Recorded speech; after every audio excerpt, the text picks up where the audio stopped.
I believe that I would much rather race to the top than race to the bottom in terms of pricing, okay? Unit pricing. So the better the margin, the better.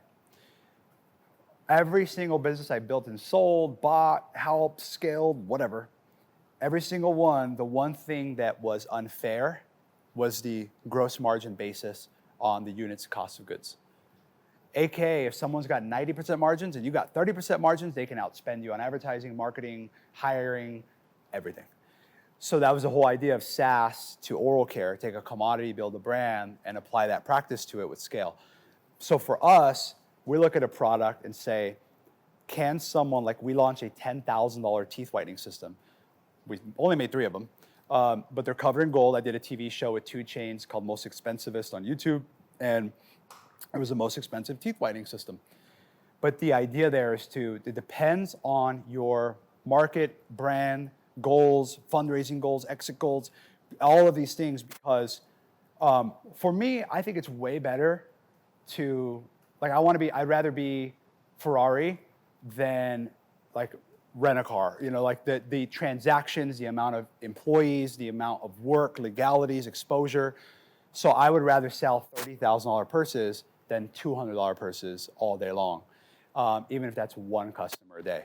So I'd rather play in that world because it allows you to spend way more money on innovation, materials, R&D. Again, it depends on the market type. Like everything depends on that. For me, I'm willing to compete against anyone on brand marketing. So brand exposure, brand marketing, social media, celebrities, that is my world. So for me, I know that I need money to cover those expenses. So I'm willing to charge a little bit more, like Apple or Beats by Dre, like any of these companies, just a little bit more to not necessarily be Ferrari. Where I've found I've made the most money in my life has been in masstige and mass premium. So those price points where you allow the regular shopper to aspire and upgrade, and then you have a large base, a mass base. So inventory risk, I try to lean in the manufacturers as much as I can. You're the manufacturer.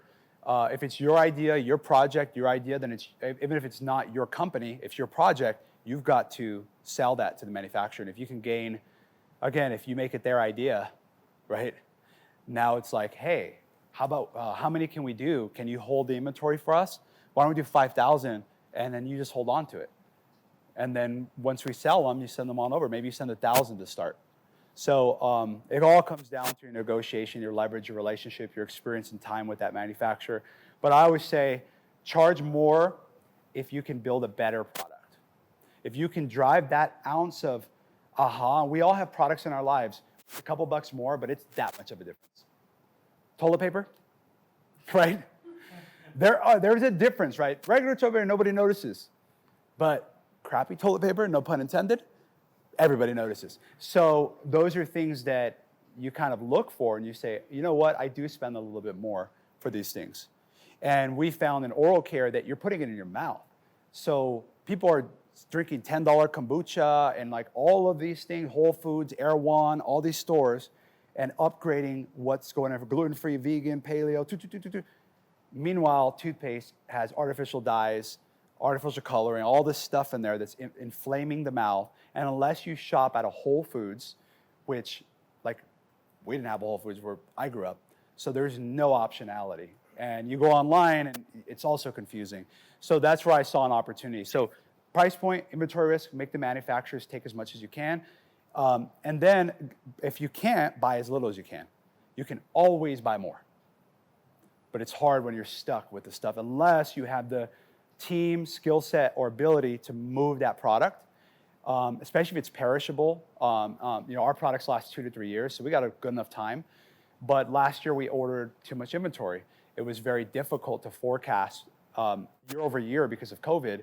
So difficult to forecast. So we went bullish on it and just said, let's prepare in case we have trouble getting inventory. So we bought an extra $10 million in inventory that I probably would have bought half of that, looking back on it now. So inventory risk is a lot more dangerous because it's hard to get rid of. Pricing, you can change at a drop of a hat.